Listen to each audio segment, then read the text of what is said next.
전에 가족과 함께 속초에 간 적이 있었습니다. 식사 시간이 되어서 이 근처에 있는 시장에 가서 식사를 했는데요.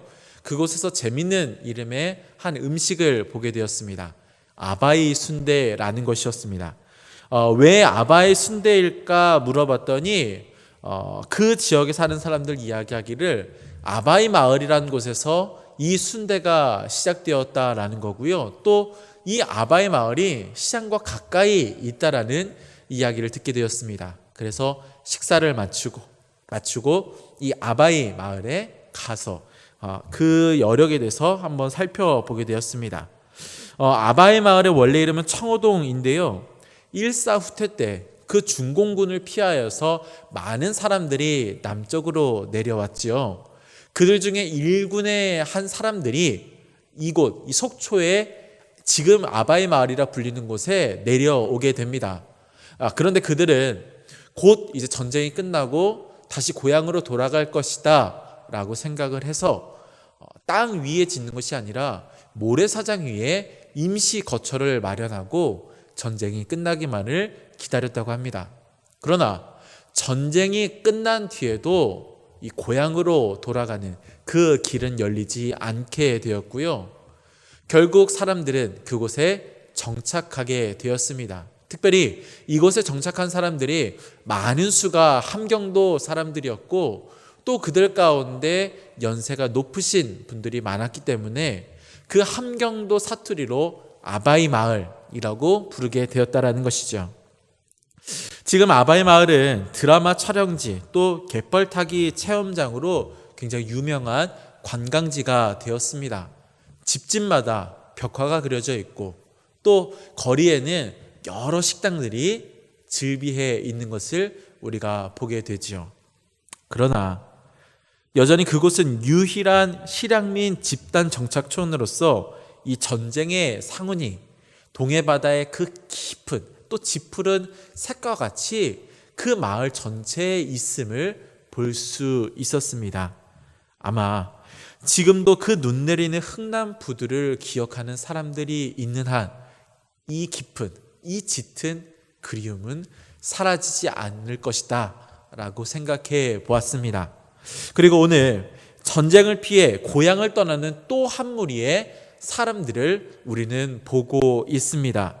그들도 이 아바이 마을 사람들처럼 급하게 집을 떠나야 했던 사람들이지요. 언제 다시 돌아오리라고 하는 그런 기약 없이 가족을 또 일터를 생업을 다 버리고 달아나야 했던 사람들이었습니다. 무엇보다 그들은 같은 민족의 위협을 피해 이 피난길에 오른 사람들이었는데요. 심지어 그들을 쫓는 자들 중에는 그들의 형제, 친척, 그리고 아들이 있었습니다. 지난 시간에 우리는 이 암논을 살해한 이 압살롬이 집으로 돌아오기까지의 과정에 대해서 함께 말씀을 나눴습니다. 다윗은 그 압살롬의 귀가를 허락했지만 2년 동안 그를 대면하지 않았죠. 그리고 우여곡절 끝에 마침내 다윗은 이 압살롬을 대면하게 되는데 성경은 그 장면에 대해서 이렇게 설명하고 있습니다. 사무엘하 14장 33절 말씀.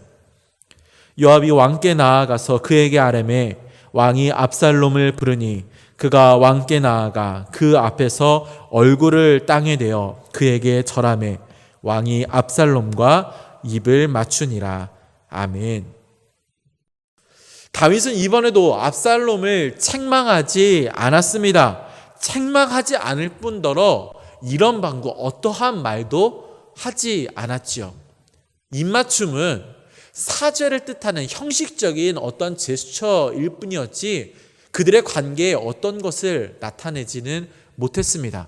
결국 이 다윗과 압살롬의 마지막 만남은 이제 아버지와 아들로서의 마지막 만남이 되었고 이제 이후로는 빼앗으려는 자와 그것을 지키려는 자 관계로 나누어지게 됩니다. 자, 그리고 이 사건 이후에 오늘 성경은 이렇게 시작을 합니다. 본문 1절 말씀. 그 후에 압살롬이 자기를 위하여 병거와 말들을 준비하고 호위병 50명을 그 앞에 세우니라. 아멘. 자, 이 당시 왕이 되기 위한 조건은 한 3가지 정도로 이야기할 수 있습니다. 군대, 백성, 그리고 성, 3가지로 이야기할 수 있습니다. 자, 아버지 다윗은요, 10여 년 동안 그 광야에서 피난민 생활을 했습니다. 그러나 그럼에도 불구하고 이스라엘 사람들은 다윗을 왕으로 인식하였는데 그 이유가 무엇이냐? 바로 그 광야에서 함께 움직였던 400명 혹은 600명의 군대가 있었기 때문이었습니다. 그래서 압살롬은 그 아버지가 그렇게 했던 것처럼 50명의 군사와 또 병거와 말들을 구비하여서 왕의 조건의 첫 번째인 군대라고 하는 그 요건을 충족시키려고 했던 것입니다. 자, 그러나 군대는요, 왕자라는 권력과 돈만 있으면은 어느 정도 구성할 수 있습니다. 문제는 2번째 조건인 백성이지요. 그런데 압살롬은요, 이 백성이라고 하는 조건을 구비하기에 참 유리한 조건들을 몇 가지 가지고 있습니다. 첫 번째, 성경은요, 계속해서 그가 아주 출중한 외모를 가진 사람이었다라고 이야기하고 있다라는 거죠. 특별히 그의 풍성한 모발에 대해서 이야기를 하는데, 자, 다윗에게 기름 부은 그 사무엘이 그 첫째 엘리압에게 마음을 빼앗겼던 것처럼 아마 이 압살롬을 본 이스라엘 백성들은 아마 그를 더 왕으로서 생각하고 마음을 그에게 더 주었을 것이다. 우리가 짐작해 볼 수 있습니다. 뿐만 아니라 그는 사람의 마음을 훔치는 법을 아주 잘 알고 있었던 것 같습니다. 자, 오늘 본문에 보면 압살롬은 아침부터 그 성문 길 곁에 서서 이제 억울한 일을 만나 송사하러 오는 사람들을 만났다라고 이야기하고 있습니다. 그들을 만나 이야기를 다 들어주고요. 그런 다음에 이야기하는 거죠. 이 왕국에는, 다윗 왕국에는 당신의 그 억울한 일에 대해 들어줄 수 있는 재판관이 없다. 자, 이미 억울한 일을 만나서 이 감정적이 되었기 때문에 그들은 이성적인 판단을 할 수 있는 상태가 아니었습니다. 더군다나 왕자가 하는 말이니 얼마나 낙심이 되었겠습니까? 그런데 그 낙심한 상태에서 압살롬이 이야기하는 거죠. 내가 왕이 된다면 나는 당신들의 말을 들을 수 있는 그런 사람들을 구비시킬 것이다. 백성들의 마음을 훔치고 있는 것입니다. 심지어 그는요 자기를 향해서 절하는 사람들을 보며 그를 일으켜 세워 입맞춤까지 했다라고 오늘 성경은 이야기하고 있습니다. 자, 그러나 이러한 외모 혹은 그 압살롬의 태도, 이것보다 더 중요한, 이 압살롬이 백성들을 확보할 수 있는 이유가 있었는데 그것은 무엇이냐? 바로 그 아버지 다윗의 처사가 그로 하여금 이렇게 백성을 얻을 수 있게 하는 조건이 되었다라는 것입니다. 여러분, 왕자가 왕자를, 더구나 왕이 계승자를 살해하는 일은요 아주 큰 일이었습니다. 백성들도 수없이 많이 들으며 많은 이야기 가운데 회자되었겠지요. 그러나 이러한 일들을 왕이 묵인하고 그냥 놔두었다라고 하는 그 사실, 백성들이 듣게 되었을 때 얼마나 실망했겠습니까? 특별히 이전에 그 사울 왕국에 비해서 다윗 왕국이 정의로울 것이라고 기대했던 이스라엘 백성들에게는요 더 큰 충격이고 더 큰 실망감이었을 것입니다. 그래서 그들은 모여서 이야기했겠죠. 왕도 별거 없네. 한 발 더 나아가 이야기합니다. 걸리지만 않으면 되는 거구나. 우리 적당히 죄 지으면서 살자. 여러분, 이거는요 하나님의 공의와 사랑이라고 하는 그 근간 위에 서 있었던 이 다윗 왕국의 아주 큰 위기였습니다. 도덕적인 이 해가요 이 다윗 왕국을 흔들 만큼 아주 위험한 위기였다라는 거죠. 그러나 이 사실을 구중궁궐에 높이 앉아 있었던 다윗은 깨닫지 못했고, 반대로 무려 4년 동안 그 성문 앞에 서 있었던 압살롬은 알고 있었던 것입니다. 여러분, 우리가 이 사실에 대해서요, 우리 그리스도인들이 좀 민감하게 반응해야 할 줄로 믿습니다. 여러분, 왜냐하면은 다윗 왕국이 그러했던 것처럼 이 시대에 하나님의 통치를 받는 우리의 삶이 하나님 다스리시는 하나님의 나라이며, 그렇기 때문에 우리의 삶 가운데서도요, 이렇게 하나님의 공의와 또한 사랑이 드러나야 한다라는 것이지요. 여러분, 예수님은 하나님의 나라를 위치를 묻는 자들에게 이렇게 대답하셨습니다. 누가복음 17장 21절 말씀. 또 여기 있다 저기 있다고도 못하리니 하나님의 나라는 너희 안에 있느니라. 아멘. 무슨 말입니까? 바로 하나님의 나라는요, 바로 이 땅을 살아가고 있는, 하나님의 통치를 받으며 하나님의 뜻대로 살아가는 우리의 삶이, 또한 우리의 인생 그 터전이 하나님의 나라이다라고 이야기하는 것입니다.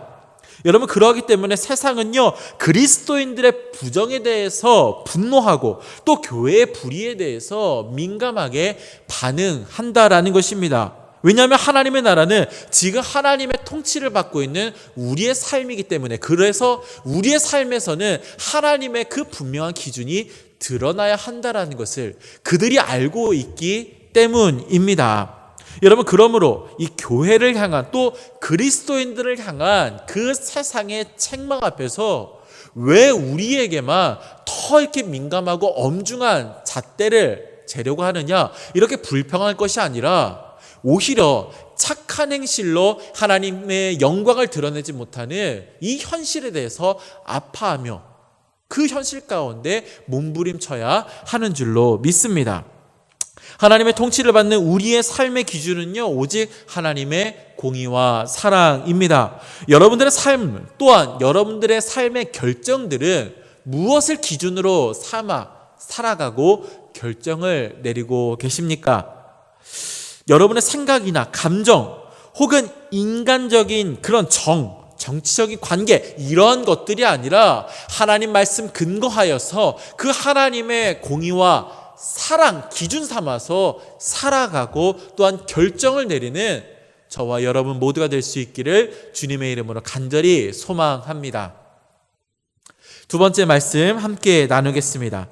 자, 압살롬은 4년간 이 왕의 조건인 군대, 백성을 구비하였습니다. 자, 그리고 어느 정도 준비가 끝났다라고 생각하자 이제 세 번째 조건을 충족하려 움직입니다. 바로 성이지요. 6년 전에 그러했던 것처럼 압살롬은 한 번 더 다윗에게 거짓말을 합니다. 그래서 사람들을 데리고 헤브론으로 가게 되고, 다윗이 왕으로 기름 부음 받았던 그 헤브론에서 이제 압살롬이 왕이 되었다라고 선포를 하게 되죠.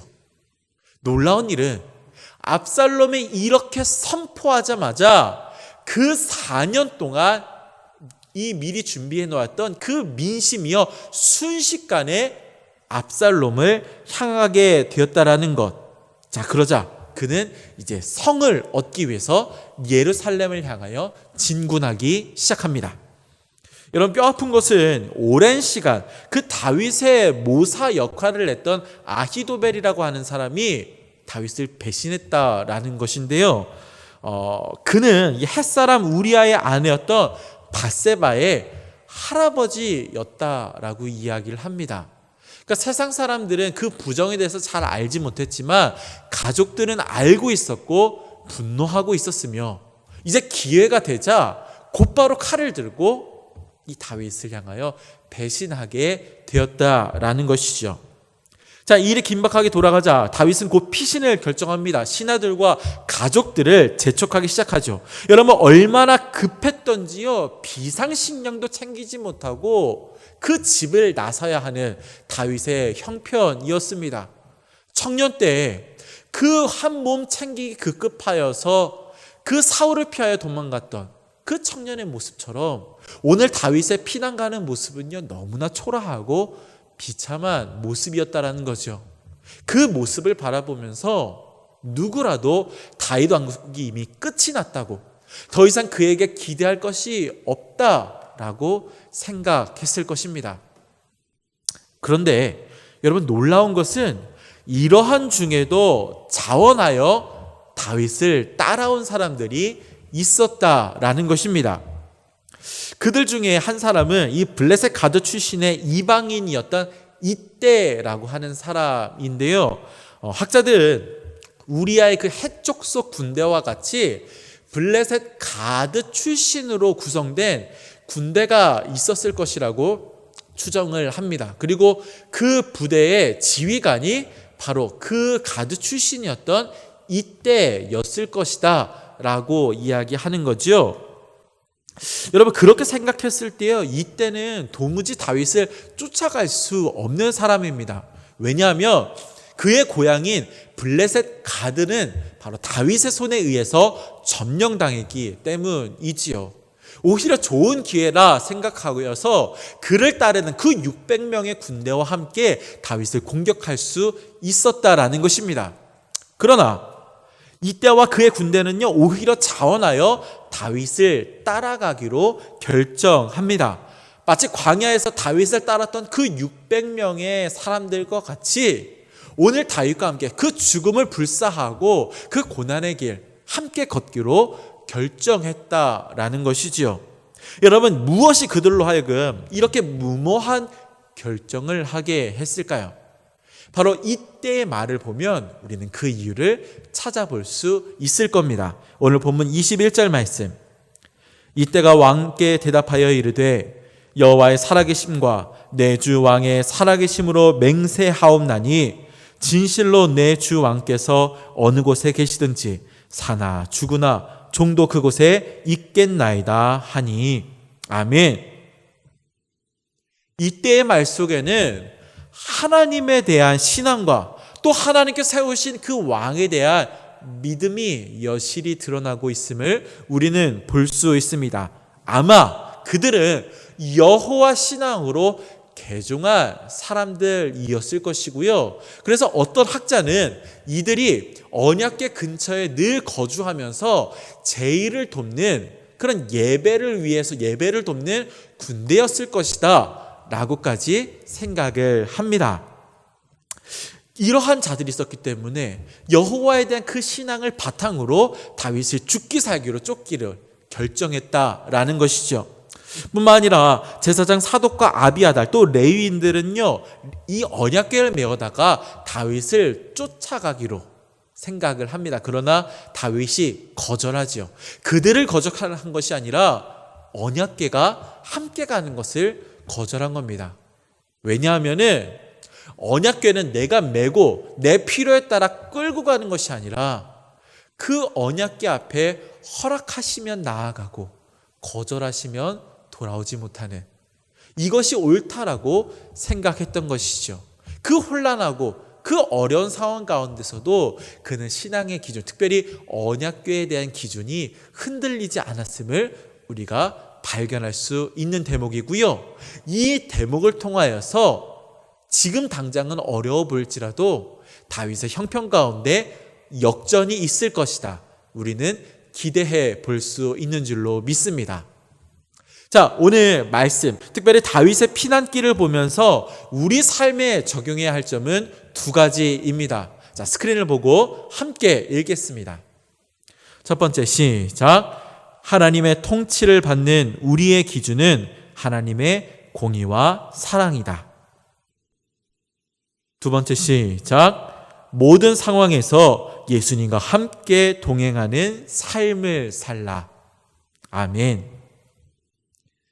천년이 지난 뒤 다윗의 자손 예수님도 그 동족을 피해서 요단강을 건너 피신한 일이 있었습니다. 그런데 그 나사로의 죽음과 또 이를 통하여서 하나님의 영광을 드러낼 때가 되었다라는 것을 예수님이 알게 되셨고요. 곧 피신하셨던 예수님은 다시 그 요단강을 건너 베다니로 들어가기를 결심하게 됩니다. 당연히 제자들은 반대를 했죠. 자, 이런 상황 가운데, 이런 경직된 상황 가운데서요, 가장 의심 많고 비판적이었던, 또 비관적이었던 제자 도마가요, 돌연 이렇게 이야기를 합니다. 요한복음 11장 16절 말씀. 디도모라고도 하는 도마가 다른 제자들에게 말하되 우리도 주와 함께 죽으러 가자 하니라. 아멘. 도마는 마치 비꼬듯이 우리도 주와 함께 죽으러 가자라고 이야기를 했습니다. 왜냐하면 그는요, 예수님과 함께 간다라는 것, 특별히 예수님과 함께 죽으러 간다라는 것이 어떤 뜻인지 알지 못했기 때문입니다. 그러했기 때문에 그 예수님께서 잡히시던 밤, 그 예수님을 버리고 도망했던 것이죠. 그러나 예수님의 십자가와 부활을 경험한 뒤 그는요, 인도로 갑니다. 그리고 인도에서 죽게 되지요. 여러분, 어떻게 그는 인도로 가게 되었고 그는 어떻게 그 인도에서 죽을 수 있었을까요? 바로 예수님께 함께 죽으러 간다라는 것, 예수님과 함께 한다는 것이 어떠한 뜻인지를 깨달았기 때문에 그가 인도로 갔고 그곳에서 순교할 수 있었는 줄로 믿습니다. 여러분, 예수님을 따라간다라는 것, 그것은 예수님의 말씀과 삶을 본받아 살아간다라는 것입니다. 심지어 죽음이 우리 앞을 기다린다 할지라도 그 죽음에도 불구하고 끊임없이 예수님의 삶을 살아내는 것, 이것이 바로 예수님과 동행하는 삶의 핵심이다라는 거죠. 여러분, 이것이 바로 제자 도마가, 그리고 우리가 살아가야 할 삶의 모습인 줄로 믿습니다. 여러분, 말에서, 행동에서, 우리의 생각과 감정에서 이 예수님의 말씀과 그의 삶을 살아내려고 하는, 그래서 예수님을 향하여 그 십자가를 지고 따라가는 거룩하고 복된 삶이 우리 삶 가운데 나타나게 되기를 간절히 소망합니다. 죽음이 온다 해도 믿음으로 담담히 그 길 걸어가서 마침내 그 길 끝에서 우리를 기다리시는 그 주님 대면하는, 그 영광 받아들이는 저와 여러분 모두가 될 수 있기를 주님의 이름으로 간절히 축원합니다. 우리의 말에서, 행동에서, 또한 생각과 감정에서 예수님의 그 모습이 드러날 수 있기를 간절히 소망합니다. 우리 시간 함께 찬양하며 기도하겠습니다. 내 마음에 주를 향한 사랑이 나의 말엔 주가 주신 진리로 나의 눈에 주의 눈물 채워주소서.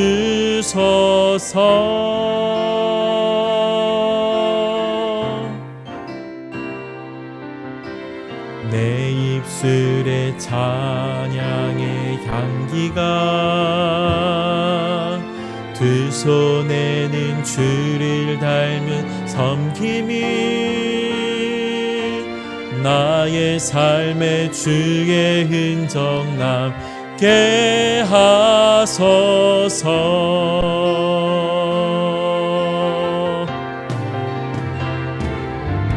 하나님의 사랑이 영원히 함께하리. 십자가의 길을 걷는 자에게, 순교자의 삶을 사는 이에게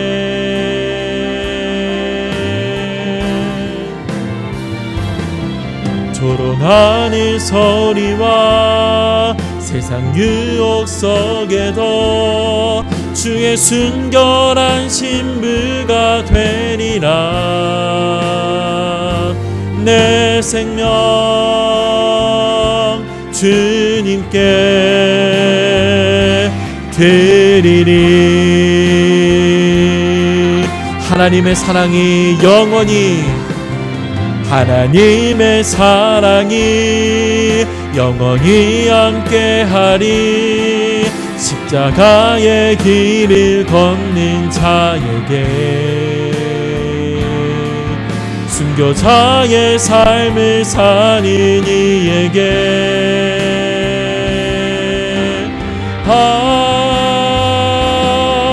조롱하는 소리와 세상 유혹 속에도 주의 순결한 신부가 되리라. 내 생명 주님께 드리리.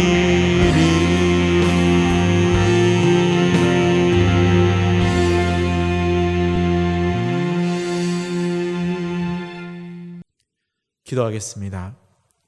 살아계신 하나님, 예수 그리스도 그 십자가의 길을 따라간다라는 것은 단지 우리의 말이나 어떠한 생각으로만이 아니라 삶으로서, 심지어 우리의 감정까지도 그 말씀과 삶에 복종하고 그것을 삶에서 살아내는 것, 이것이 바로 예수님을 따라가는, 또한 예수님과 동행하는 삶의 모습인 줄로 믿습니다.